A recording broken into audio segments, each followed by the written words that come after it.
Good morning students. आज हम 10+2 में 5.8 एक्सरसाइज के आपके जो है डाउट्स क्लियर करेंगे।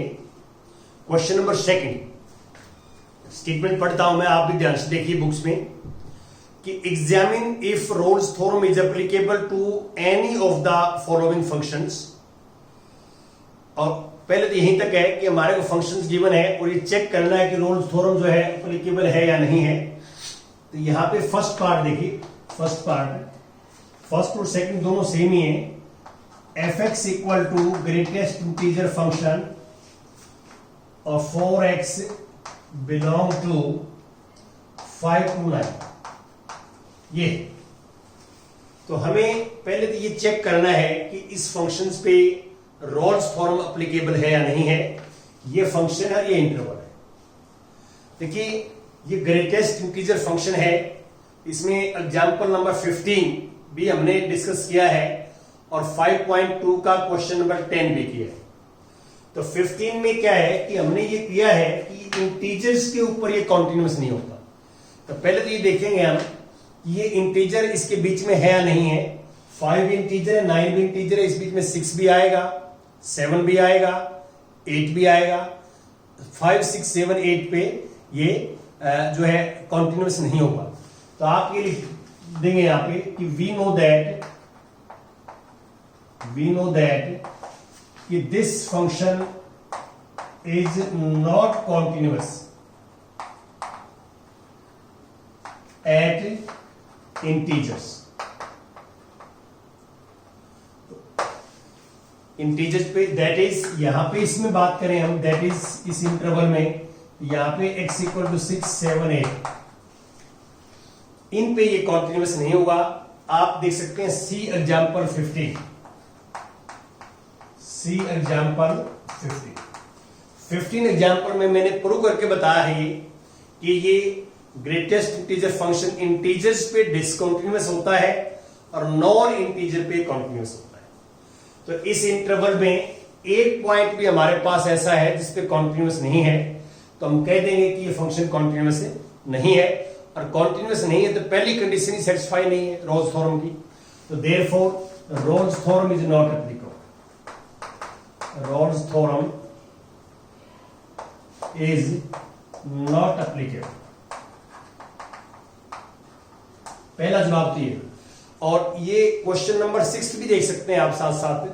6 में क्या है कि यही सेम फंक्शन है, उसमें मीन वैल्यू थ्योरम पूछिए आपसे कि मीन वैल्यू थ्योरम एप्लीकेबल है या नहीं है। तो मीन वैल्यू थ्योरम में पहली 2 कंडीशन तो सेम होती हैं। जो रोल्स थ्योरम की फर्स्ट 2 कंडीशन है वही सेम 2 कंडीशन क्या है मीन वैल्यू थ्योरम में है। तो इसमें मीन वैल्यू थ्योरम भी एप्लीकेबल नहीं है, या रोल्स थ्योरम की जगह आ जाएगा mean value theorem is not applicable. अब इसका सेकंड पार्ट में क्या कहता है, कैन यू से something about the converse of Rolle's theorem for these examples. In examples के लिए क्या आप जो है इसके कन्वर्स के बारे में क्या कह सकते हैं आप। वैसे तो हमने ये बताया था आपको जो है प्रीवियस लेक्चर्स के अंदर कि converse of roles theorem is not applicable, लेकिन ये पर्टिकुलर इनकी बात कर रहा है कि इन एग्जाम्पल के जो तीनों पार्ट्स दिए हुए हैं इनकी बात कर रहा है। तो आपको ये पता है कि जो है कन्वर्स में क्या होता है कि इसका डेरिवेटिव 0 है। डेरिवेटिव 0 आता है, कहां पे आता है आपको पता है कि derivative of greatest integer function, इसका डेरिवेटिव 2 केस बनते हैं इसके डेरिवेटिव में। इसका डेरिवेटिव 0 आता है if x not belong to z। यदि इंटीजर ना हो तो डेरिवेटिव 0 आता है इसका। और ये does not exist if x belong to integer.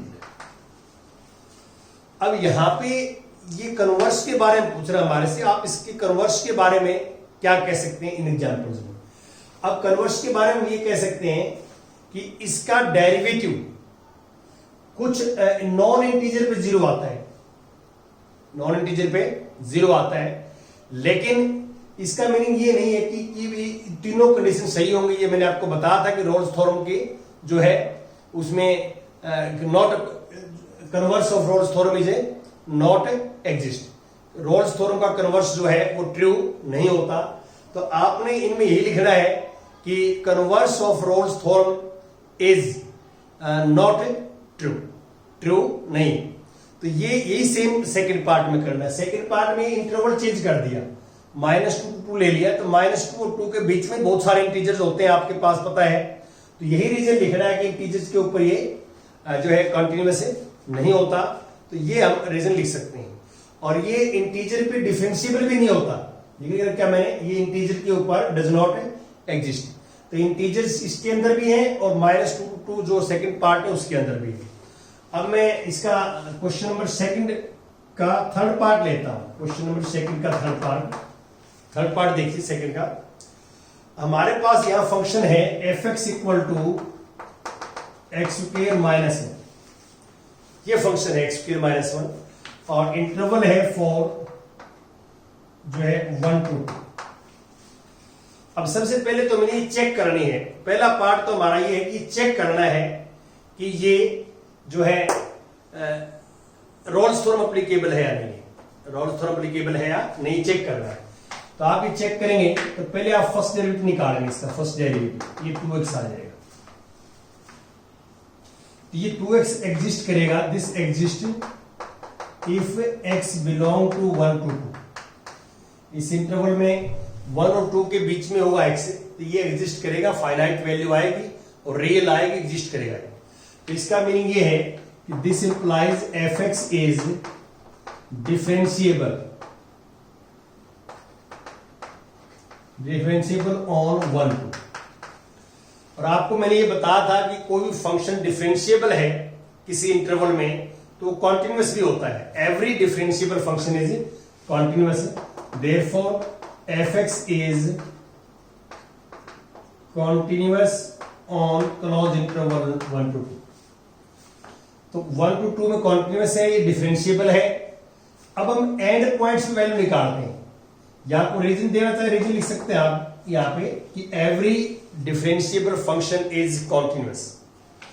अब देखिए डिफरेंशिएबल भी है, कॉन्टिन्यूअस भी है।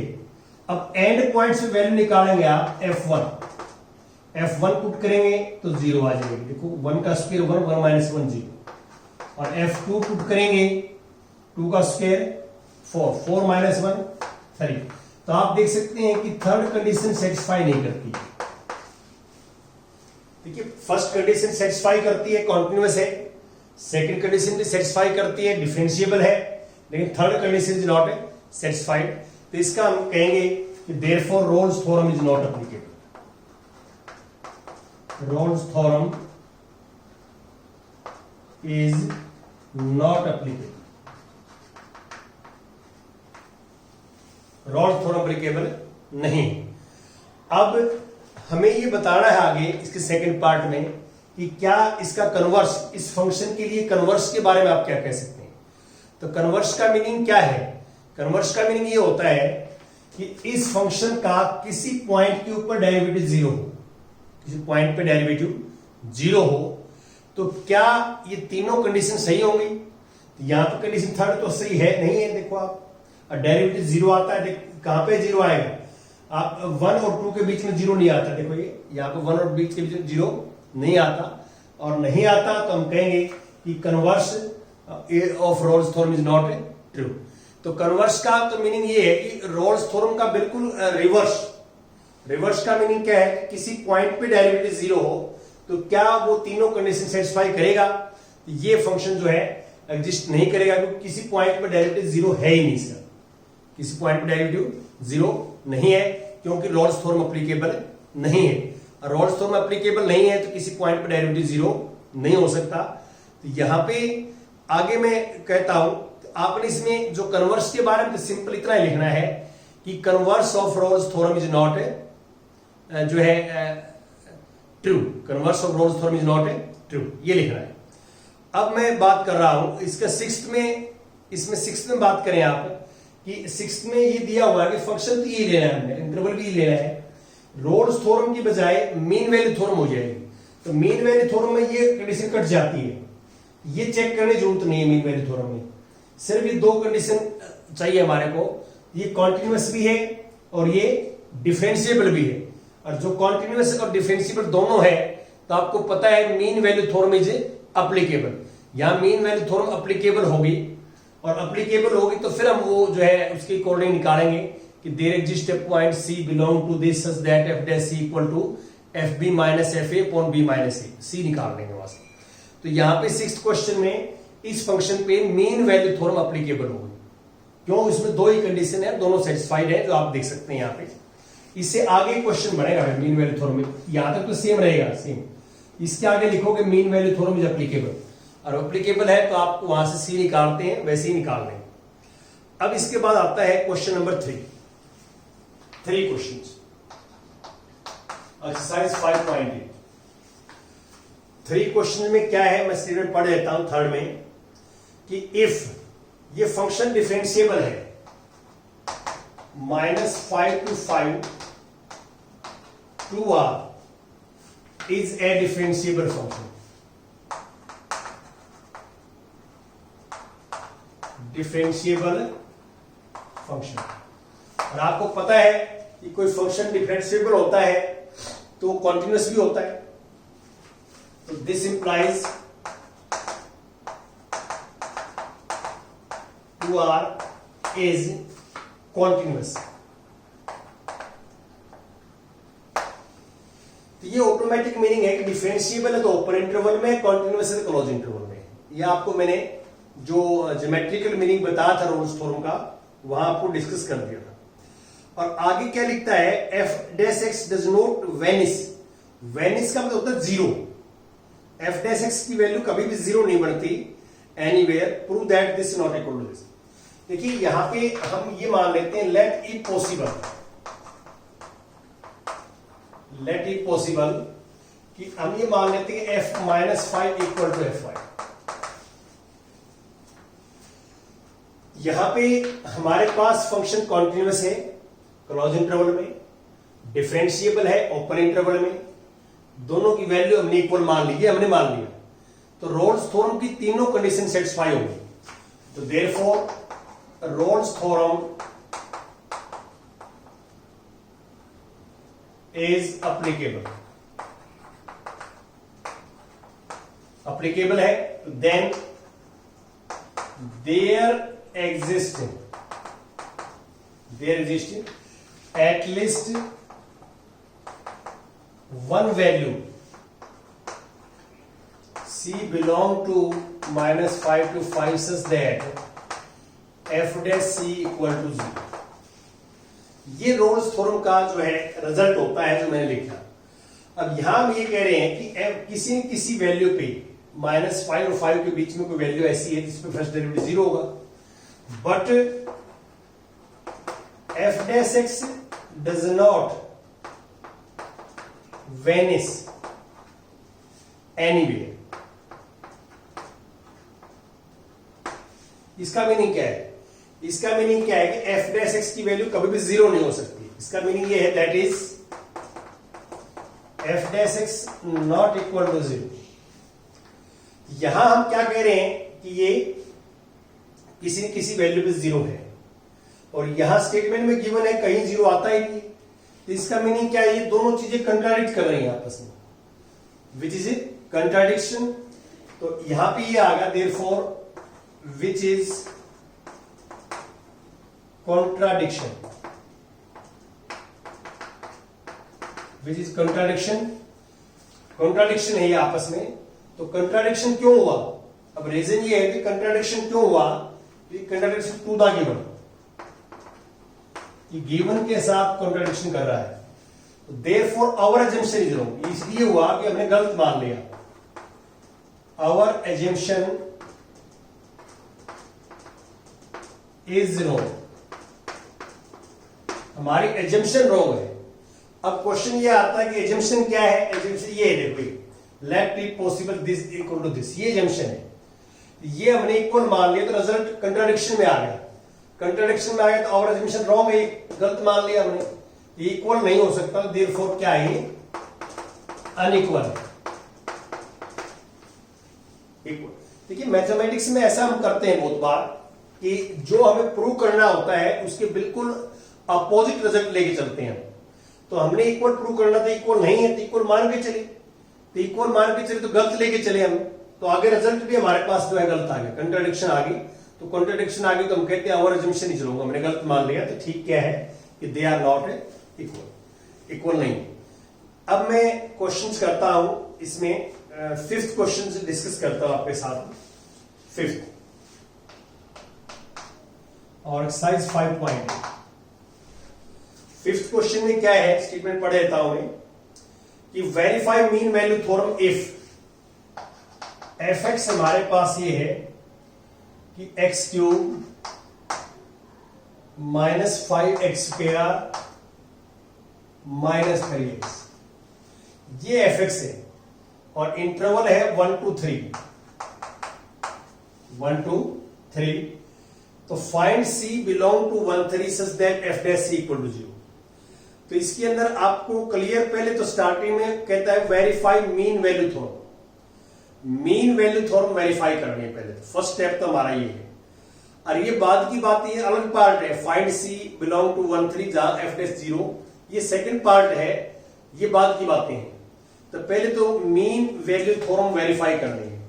तो आप इसमें क्या करोगे, देखिए सबसे पहले आपको पता है कि रोल्स थ्योरम हम सेटिस्फाई करें या मीन वैल्यू थ्योरम चेक करें, वेरीफाई करें, तो हम सबसे पहले डेरिवेटिव निकालते हैं फंक्शन का। एफ डैश एक्स, 3 आगे 3x स्क्वायर, 2 आगे 10x और माइनस 3। अब आप बताइए कि ये मेरे पास पोलिनोमियल है, 1 और 3 के बीच में कोई वैल्यू पुट करोगे ये फाइनाइट भी रहेगा, डिफाइंड भी होगा। तो F dash x exist finitely if x belong to 1 3। Therefore f dash x, fx is differentiable,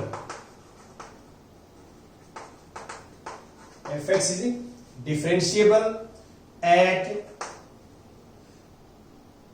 on 1 3। ये हमारे सेकंड कंडीशन सेटिस्फाई हो। और आपको पता है कोई फंक्शन डिफरेंशिएबल है तो हमें पता है कि F x is continuous, continuous भी होता है, कॉन्टिन्यूअस ऑन 1 3। रीजन को लिखना चाहे तो लिख दें यहां पे, because every differentiable function is continuous, every differentiable function is continuous. ये आप रीजन लिख सकते हैं, लिखना चाहिए आपने। अब देखिए इस फंक्शंस के लिए ये कॉन्टिन्यूअस भी है, डिफरेंशिएबल भी है। Therefore mean value theorem is applicable. Mean value theorem क्या है, ये एप्लीकेबल है। और मीन वैल्यू थ्योरम एप्लीकेबल है तो हम ये लिखते हैं then there exist at least one value c belong to 1 3 such that f dash c equal to f b, b है 3 माइनस f a 1 और 3 माइनस 1, ये होता है f dash c। f निकाल रखे अपन 3c square, 3c square minus 10c minus 3, ये F dash सी आ गया। F3 निकालेंगे यहां से, देखो 3 का क्यूब होता है 27, 3 का क्यूब 27, 3 का स्क्वायर 9, 9 5 जा माइनस 45, यहां कर लेता हूं 27 माइनस 9 45 और यहां 3 माइनस के 9। तो ये करोगे ऐड तो हमारे पास माइनस 54 आ जाएगा, माइनस 27 आ जाएगा। और F1 पुट करोगे 1, ये 1 आ जाएगा, ये माइनस 5 आ जाएगा, माइनस 3, तो माइनस 7 और नीचे 2 आ जाएगा। अब इसको ठीक करेंगे, 3c square minus 10c minus 3 equal to, ये माइनस माइनस प्लस, तो माइनस 20/2 माइनस के 10 को इस साइड में ले आए तो 3c स्क्वायर माइनस 10c, 10 को इस साइड में ले आए प्लस का हो जाएगा, तो प्लस 7 इक्वल टू 0। अब इसमें फैक्टर हो जाएंगे, देखो 7 और 3 फैक्टर हो जाएंगे, इसके फैक्टर्स करेंगे हम कैसे, इसको 3c स्क्वायर -3c -10c + 7 = 0 और 3c कॉमन तो c -1 और यहाँ -7 को c -1 = 0 और अब यहाँ से c -1 कॉमन तो 3c -7 = 0 और यहाँ से एक तो c1 आ गया, एक c आ गया 7/3। अब इनके बीच में कौन सी है देखो आप, देखो 1 तो इनके बीच में है नहीं, जो एक c1 है तो 1 और 3 के बीच में नहीं आता, तो ये रिजेक्टेड हो जाएगा। ये रिजेक्टेड हो जाएगा क्यों? रिजेक्टेड कारण क्या हो जाएगा कि 1 नॉट बिलोंग टू 1 3। अब ये देखो 7.3 है ना, 7.3 इसके बीच में आएगा, ये मेरे पास जो है आंसर आ जाएगा। ये हमारे पास रिक्वायर्ड रिजल्ट होगा c = 7/3 जो इसके बीच में लाई करता है। अब इसके सेकंड पार्ट में क्या निकालना हमने? सेकंड पार्ट में निकालना f' = 0। f' तो ये है, अब f' = 0 लिखना है, तो f' = 0 बड़े आराम से यहां से निकाल लेंगे। x को आप c पुट करिए, x को c, ये आ जाएगा 3c² -10c और -3 = 0। अब इसके फैक्टर्स तो होंगे नहीं, फैक्टर नहीं होंगे इसके, तो आप फॉर्मूले से निकालिए। फॉर्मूले से तो आप पहले d निकाल लो, d से पता लग जाए रूट्स रियल होंगे नहीं होंगे, तो d होता b² -4ac 4ac, a हमारे पास 3 है, c -3 पॉजिटिव आएगा। पॉजिटिव आएगा तो ये क्या है, एग्जिस्ट तो करेगी वैल्यू, लेकिन ये क्या है कि फैक्टर्स में नहीं होंगे, इसके फैक्टर नहीं होंगे तो क्या करेंगे, फॉर्मूले से निकालेंगे। तो आप फॉर्मूले से इससे निकालना, इससे इसको x = c = -b + -d/2। जो क्वाड्रेटिक फॉर्मूला होता है, क्वाड्रेटिक फॉर्मूले से आपसे निकालना है। ये अलग पार्ट है, ये यहां तक जो c की वैल्यू निकाली, ये मीन वैल्यू थ्योरम थी अलग से, और ये फिर अलग पार्ट है, इसमें जो है आपने थोड़ा देखना है। अब मैं 1-2 क्वेश्चन और आपके साथ डिस्कस करता हूं, एक क्वेश्चन और ले लेता हूं।